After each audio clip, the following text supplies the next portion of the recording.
Morning, everyone. We're here to debate a great question, and I think it's a question that probably quite a few of you in the audience already know the answer to, but I imagine quite a few more would like to know the answer to. What makes a great founder? Now, I know in the audience and amongst the tens of thousands of people that have attended this event over the past few days, there is the next Bill Gates, there is the next Whitney Wolfe Herd, but it's a question that encapsulates a lot of factors, I think, and we've got two absolutely fantastic speakers and successful founders to debate this with us. So I'll introduce them. First is Daniel Yanisse, the founder of Checkr, a San Francisco-based company that carries out background checks on employees and a whole suite of services, but was recently valued at nearly $5 billion. And Daniela Braga, the founder of Defined.AI, a company that was recently valued at $300 million and is growing rapidly and sells clean data to companies building AI models. Very, very important service, that. I've got a list of probably the expected questions, but I just want to start with the personal, if that's okay, and that is how and why you founded your businesses. Daniela. Well, there was a clear need in 2015, and you can see that still today, that of a platform that provides ethical data, transparent, unbiased, high-quality data to build AI. We are in the business of unstructured data, so it's actually the worst piece of data. There's unstructured and structured. The structured is more the tabular data. We deal with the other one, which is speech, text, image, video, multimodal data, and now we're expanding to even music, code, and other types of unstructured data. So that need was and still is more than ever now with foundational models requiring so much data, the reason why I started the company. Okay, and just in terms of, just a quick bit of what within you led to taking that big step. It's a big, brave step, right? Founding a company. Just give us an insight into what drove you to do that? What was within you? What character trait drove you to do it and take that step? It was a business reason. I was, before that, 7 years with Microsoft, really running the data expansion for all the speech suite of products, 26 languages. And there was no provider in the world, not even inside Microsoft, a way to source this data in a consistent way across so many languages. I did pitch the idea to the Microsoft leadership back then. Didn't go anywhere, and I did Perhaps think they'll come calling. and I did think that I was seeing all my peers at Google, at Meta, back then was Facebook, at Amazon, having the same challenges and really not having a clear one-stop shop to source this data, to clean the data, and to provide all this transparency. Okay. So that was really, that being said, from one place to the next, took me 3 years, and I took a plunge with 2 months of runway, quitting my decent, well-paid job with a 5-year-old daughter, and in a foreign country that I had been for 3 years only, and I took that plunge. It's not for everyone. Okay, but it worked out. Daniel, Checkr, founded in 2014. What's the Checkr story? Yeah, so I mean, similar to Daniela, in 2014, my co-founder and I were working in another company, in a startup in the gig economy space. So the early days of on-demand deliveries, ride-sharing, Uber, those companies were starting to grow. And same thing, we found a problem and a gap in the needs of like accelerating background checks and checking workers before they join those platforms. That was a big bottleneck. And I actually pitched my idea as well to other people in my company, and found that there was no good solution in the market, and that's how we jumped and started the first API, the first fully automated product for background checks. So I think it sounds like, I mean, most B2B startups start by having an insight in your last job, you find the problem, and then you go solve it jumping and starting a new company. So we have this in And common. I'm sure it was the same with you. Microsoft was spending. I had alone in that year $14 million of budget to spend, and I was struggling to spend it. And I took it to the leadership and said, we actually, with this amount of money, we can actually double, triple if we go on this route. And they really said, no, let's just spend it.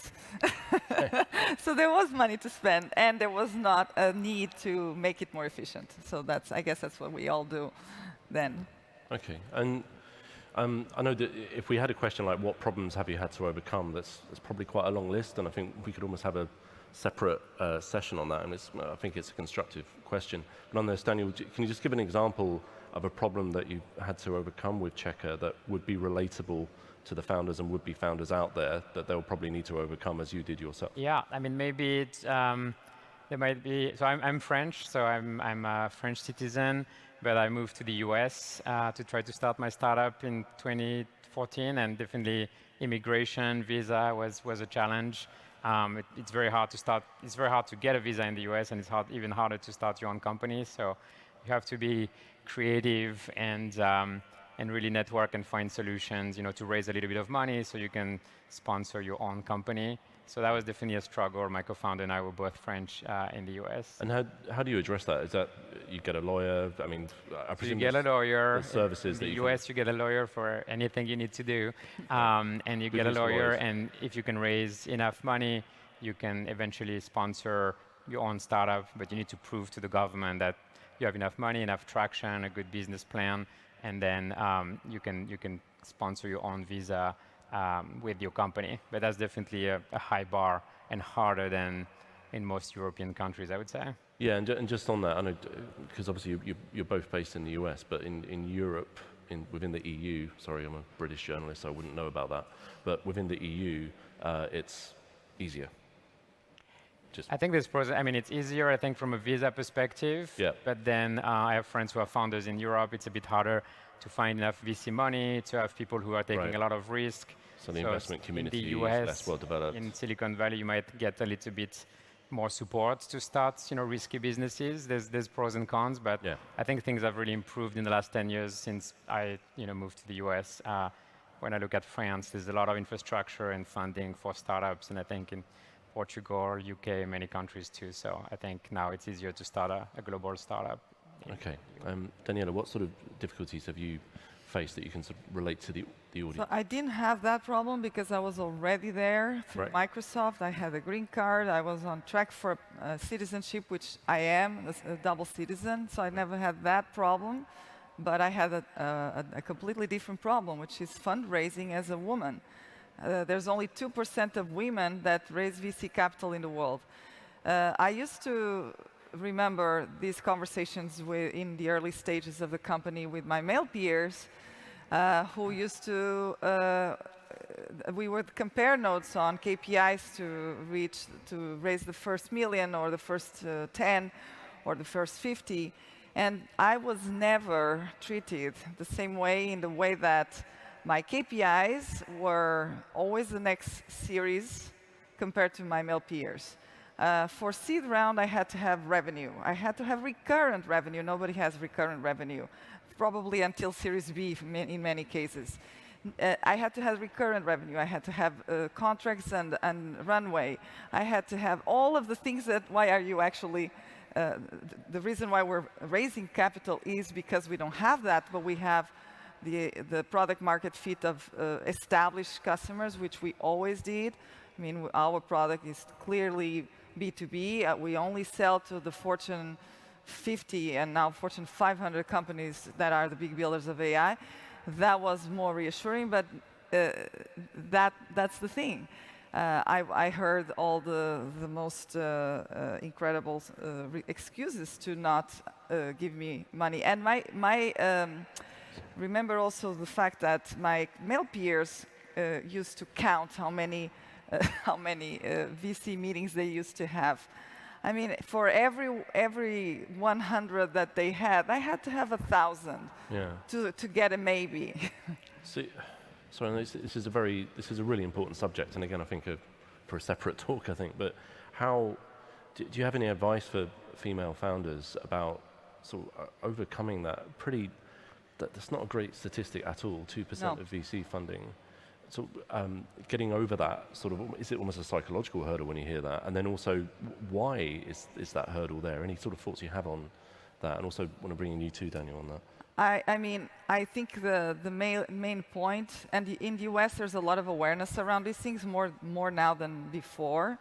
I never use the female card to say, hey, you're not treating me the same way, even though I heard things like, you are too confident, you should be more humble, you should tone down, which are traits that no man is told to be as a CEO. You need to, I'm sorry, but we don't, you gotta tone down, too confident. And there's confidence and there's arrogancy, which I think are two different things, and the founder should never be arrogant. I know many who are.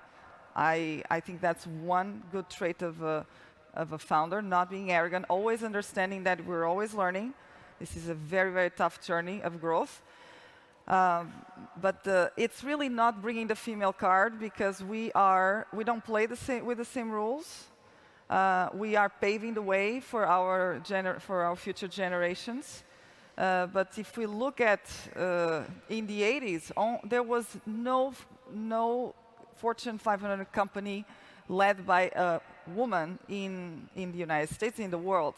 And today we have 29. 40 years later, we have 29 women running Fortune 500 companies. Yeah. It looks like a very slow move, but in the whole history of humankind, it's been a lot. So we just have to be very resilient.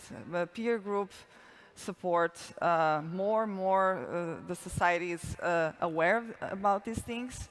But we need more women in power with role models and supporting each other, which actually is something women don't do. Yeah. I don't know if it's because we are used to survive alone, or there's not that same behavior and cultural behavior. Yeah, thank you. Great advice. And just in terms of the US investment community, I know we're in Europe, but obviously a very important investment community for tech.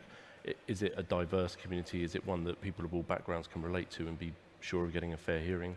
Daniel, in your experience? I don't think it is. I think there's been a tiny bit of progress in terms of like female VCs, female founders, female CEOs, but I agree completely with you, Daniela. I think there's a long way to go and still a lot of bias to fight. And it's important to start from where the money comes from, because that drives then the company creation, then the role models for the next generation. So definitely a lot of more work to do to improve diversity in tech. That's a good message for any VCs out there, definitely. So we're sort of running out of time, so I'm going to zip through to the last question, if that's all right. Starting with you, Daniela. Just trying to narrow this down to like one thing, if possible. The most important bit of advice you can give a would-be founder who's out there right now, or someone who's just started. The most important advice is to adapt. I usually say the only constant thing in life is change. You will have to adapt every week sometimes, every month. And people and human nature is naturally against that. I think since our settler times in the Neolithic, we are used to not have change and do not like change. The thing is, in the life of entrepreneur, you should expect change all the time. You never can sit still. So that is the biggest part. And also be humble to that we're always learning. We're always learning. We know a couple of very strong foundation things, which you all should know in terms of our whatever that is. In my case, it's the knowledge I built in my scientific credibility. But everything else, we're always learning. Great, thank you. And Daniel? For me, I would say one important principle that I was not very good at in the early days is to be customer-centric, so to really obsess over the customer. I think every founder, every potential founder has an idea, and I even built like the product I wanted myself as the buyer because I knew some of the needs, but then really validating that with the external customers, with real people, real companies, real customers.